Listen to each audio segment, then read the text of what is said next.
Jamaah. Oh jamaah.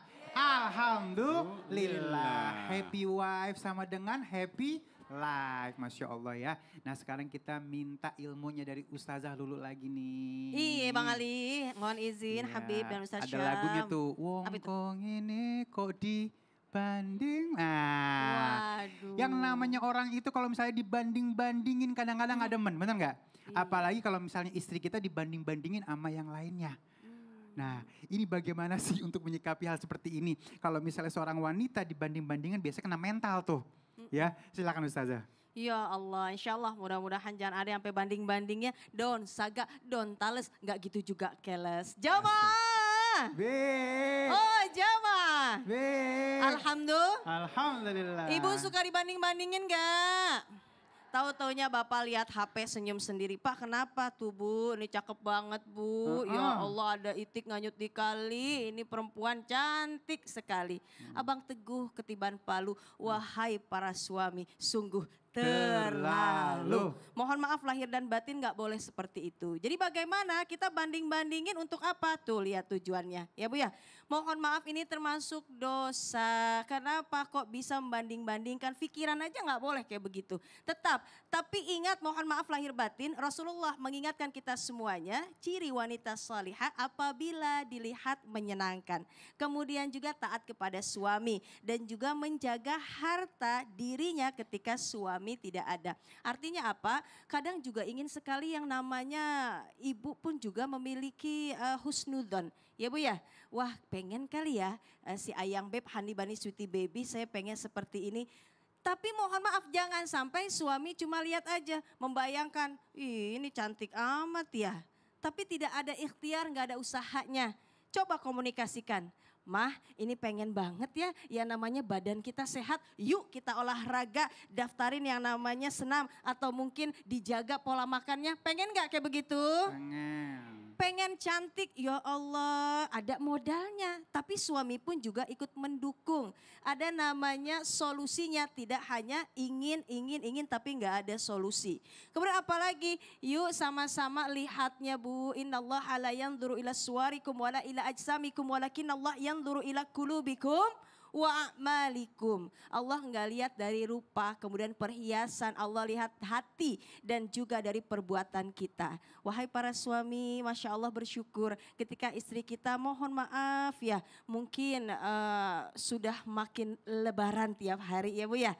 Ya Allah ini karena mengurus anak, yang namanya mengandung, melahirkan makin lama makin lebaran. Tapi diingatkan silahkan untuk olahraga, jaga pola makan. Tapi yang terpenting dibanding-bandingkannya tidak hanya dalam hal fisik tapi juga dalam hal akhirat. Karena ini menjadikan satu pegangan kita untuk mempersiapkan bekal yang nantinya mulia di akhirat. Insya Allah. Mah tuh tetangga sebelah sholatnya luar biasa untuk duhanya. Masya Allah luar biasa untuk ngajinya semangat. Puasa sunnahnya juga luar biasa. Jadi tidak hanya dibanding-bandingkan dari segi fisik. Kalau mau fisik ada modalnya Bang. Insya Allah ya. Modalin duitnya. Iya. Tapi insya Allah mudah-mudahan orientasi kita tidak hanya dari dunia tapi dari akhirat. Insya Allah. Ikan lohan punya berkah, mudah-mudahan barokah. Masya Allah. Amin ya rabbal alamin. Terima kasih Ustazah. Tepuk tangan dulu. Paling kagak enak ya dibanding-bandingin ya. Masya Allah ya. Mudah-mudahan semua lakinya paham akan istrinya. Amin ya rabbal alamin. Nah baik sekarang kita minta Ustadz Syam nih. Ini juga ada lagunya nih. Apa itu? Bang Toyi. Jadi semua tahu sih ada lagunya nih ya. Bang Toyi kan gak pulang-pulang tuh ya. Ya udah pulang belum kira-kira? Udah pulang ya. Nah bagaimana bisa happy wife kalau misalnya nih emangnya kebeneran deh tuh suami dapat kerjaan yang jauh. Kagak pulang-pulang, yang pulang cuman duitnya aja. Bagus kalau duitnya pulang, kalau kagak juga bagaimana? Ya silakan Ustaz. Baik, terima kasih Bang Ali, tapak guru kami kembali Ustazah Lulu, Habib Nabil, para alim ulama yang dimuliakan Allah Subhanahu wa taala. Suami kerja di luar kota, jarang ada kabar, bukan berarti enggak ada, jarang ada kabar. jarang kirim nafkah. Bukan berarti nggak menafkahi, ada sih tapi jarang. Pulangnya setahun sekali, sampai bahagia aja rasanya sulit. Gimana bisa happy life, happy wife kalau seperti ini? Satu, sandarkan kebahagiaan kepada Allah. Jadi mau lagi sama suami atau enggak sama suami, tetap bisa bahagia, tetap bisa happy karena dia sadar yang membahagiakannya itu adalah Allah Subhanahu wa taala. Toh sebelum kenal sama suami juga sudah bisa bahagia. Coba lihat, kadangkala kita ini menyandarkan sesuatu kepada yang tidak sempurna. Suami itu tidak sempurna, apalagi mungkin harus kerja keluar kota, harus kerja jauh daripada istrinya. Masya Allah, dalam Al-Quran ciri wanita soleha itu adalah yang menjaga apa yang ditinggalkan suaminya ketika suaminya berada di luar rumah. Ba'da qul a'udzubillahi minasyaitonir rajim. فالصالحات قانتات حافظات للغيب بما حفظ الله. Wanita soleha, wanita yang taat dan wanita yang menjaga apa yang dijaga sama Allah. Berarti bukan istri juga yang menjaga sebenarnya, tapi yang menjaga adalah Allah Subhanahu wa taala. Tanpa bermaksud menggurui ataupun mengajari, para suami memang punya kewajiban tuh, tidak boleh tidak ada kabar. Karena kalau sudah tidak ada kabar, masuk dia dalam sigat ta'li itu. Kalau tidak ada kabar selama 2 tahun berturut-turut, tiba-tiba menghilang. Kok ini WA-nya cuma centang 1, tidak bisa dikabarin, subhanallah. Atau dia sudah tidak menafkahi selama 3 bulan berturut-turut, tidak nafkah lahir, tidak pula nafkah batin, menghilang tiba-tiba. Atau dia mengabaikan selama 6 bulan, atau dia menyakiti fisik ataupun mental pada istrinya, maka sang istri boleh dia datang ke pengadilan untuk hakim memaksa sang suami menceraikan daripada istrinya. Kalau memang dalam rumah tangganya tidak happy, dalam rumah tangganya tidak sakinah. Kan tujuan pernikahan itu, wa min ayatihi an khalaqa lakum min anfusikum azwaja litaskunu ilaiha wa ja'ala bainakum mawaddatan wa rahmah. Inna fi dhalika laayatin liqaumin yatafakkarun.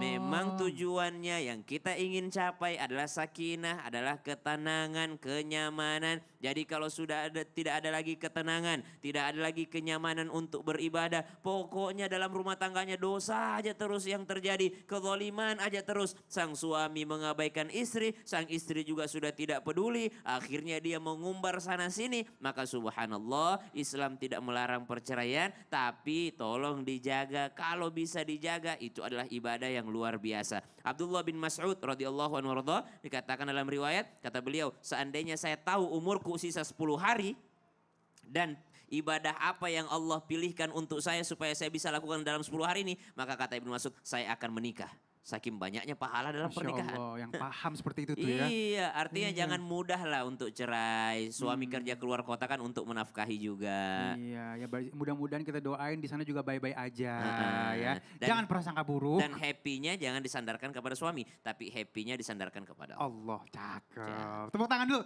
Ustaz Syam di sini aja. Kita Oh, barengan siap. lagi. Habib Nabil di sini aja kita sama-sama. Baik, Karena kita siap. masuk ke dalam segmen curhat dong Ustaz. Iya, kami curhat. Ada yang mau curhat nih. Kita lihat dulu ya dari Yang media mana sosial tuh? kita nih.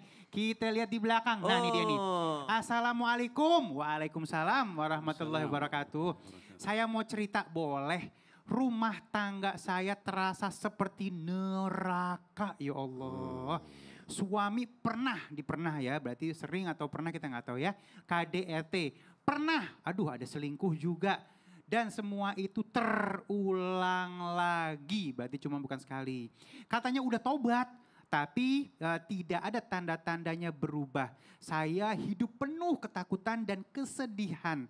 Tapi kalau saya pergi, saya takut anak-anak kehilangan ayahnya. Saya harus gimana? Aduh kasihannya. Habib dulu ya. Habib dulu ya Allah, Bib. Silakan Baik. Bib. Bismillahirrahmanirrahim. Izin Ustaz Syam, Ustazah. Baik, jadi singkat, padat.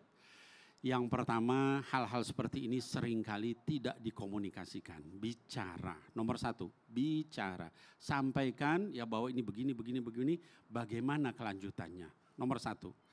Yang kedua, kalau bicara sudah ditempuh tapi kemudian masih juga ada hal-hal seperti itu, maka Quran mengajari kita. Kata Allah, فَإِنْ خِفْتُمْ شِقَاقَ بَيْنِهِمَا فَبَعَثُوا حَكَمًا مِنْ أَهْلِهِ وَحَكَمًا مِنْ أَهْلِهَا. Kata Allah Subhanahu wa Ta'ala, kalau misalnya kamu khawatir ini ada kezoliman, ada hal yang gak beres ini, maka ajak satu hakim dari keluarga kamu, dari keluarga dia. Ketemu, bicarakan, ini mau apa ini? Ya, kenapa sampai terjadi begini? Sehingga ditausiah, dinasihatin, dilurusin, jangan dibiarin. Ya, maka kalau misalnya kita sudah mediasi, masih juga terulang, ya saran saya seperti tadi Ustadz Syam tadi, ya bahwa kita jangan, dalam hadis dikatakan Sahih Bukhari wa Muslim, ya dikatakan la yuldahu al-mu'min ya fi hujrin wahidin marratain, ya kata baginda Rasul SAW, seorang mukmin itu enggak boleh terperosok dalam satu lubang yang sama dua kali. Artinya kalau sudah sekali dikhianati, sekali dia maksiat, apalagi maksiat kubro, tadi misalnya selingkuh, ya mukulin dan sebagainya tanpa sebab. Kalau sudah itu sampai 2 kali berulang, ya tadi saran saya, kalau tidak bisa dinasihati, tidak juga mempan dengan mediator, maka hendaknya mencari jalan keluar yang lain. Gak usah dikhawatirkan soal anak dan sebagainya.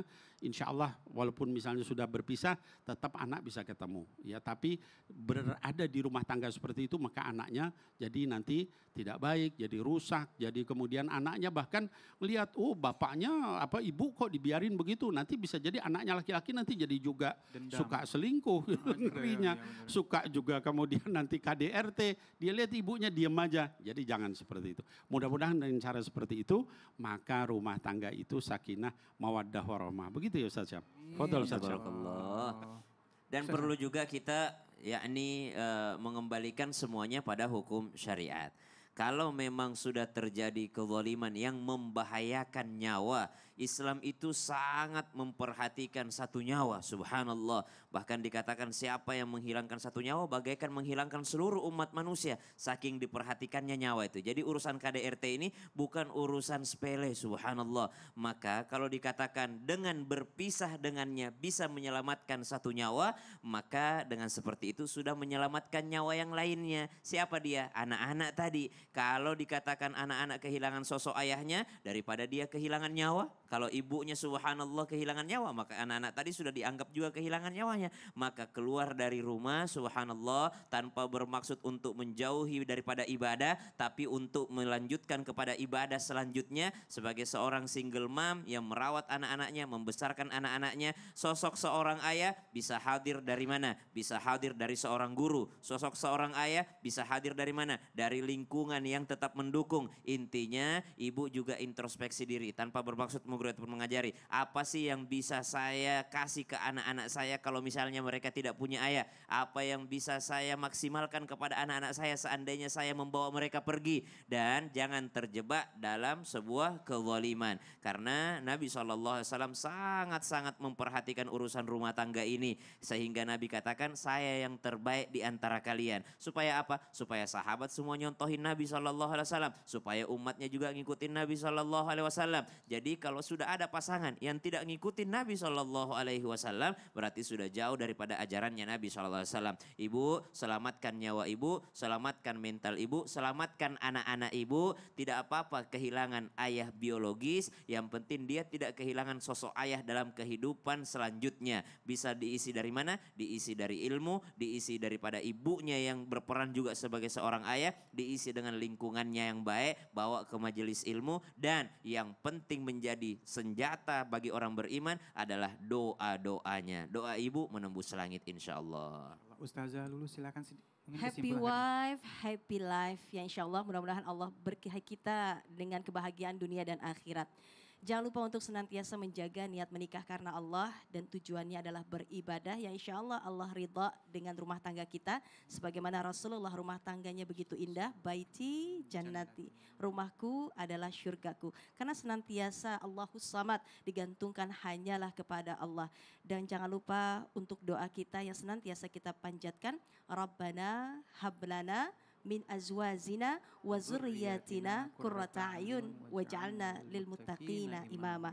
Kita ingin rumah tangga yang qurrata a'yun, tidak hanya penyejuk dari segi mata lahir kita, tapi juga mata batin kita. Dalam hati pun sejuk, ya insya Allah kebersamaan saling muhasabah, kebersamaan saling menjaga untuk saling menasehati, insya Allah bersama tidak hanya di dunia, tapi sampai ke surganya Allah. Amin, ya Allah. Ya Rabbal Alamin.